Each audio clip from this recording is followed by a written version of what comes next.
আসসালামু আলাইকুম। BD-ISP billing সফটওয়্যারে সবাইকে স্বাগতম। এই ভিডিওতে এক্সপেন্স ফিচার সম্পর্কে জানব। চলুন ভিডিও শুরু করা যাক। এক্সপেন্সের মধ্যে প্রথমে আছে এক্সপেন্স ক্যাটাগরি। এখানে কোম্পানির সকল খরচের ক্যাটাগরি রয়েছে।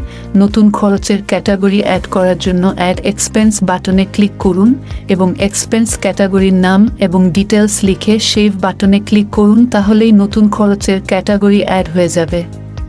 এরপরে আছে ডেইলি এক্সপেন্স। এখানে কোম্পানির দৈনিক সকল খরচের তালিকা রয়েছে। নতুন দৈনিক খরচের হিসাব অ্যাড করার জন্য অ্যাড ডেইলি এক্সপেন্স বাটনে ক্লিক করুন এবং প্রয়োজনীয় তথ্য লিখে সেভ বাটনে ক্লিক করুন, তাহলেই দৈনিক খরচের হিসাব অ্যাড হয়ে যাবে।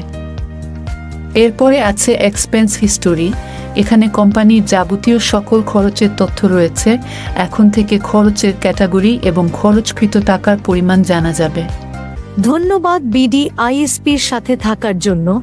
আমাদের অ্যাপস সম্পর্কে আরও বিস্তারিত জানতে অ্যাপসের ইউটিউব বা টিউটোরিয়াল বাটনে ক্লিক করুন। পরবর্তী ভিডিও এবং নতুন আপডেটের জন্য আমাদের ইউটিউব চ্যানেলটি সাবস্ক্রাইব করে বেল বাটনে ক্লিক করুন।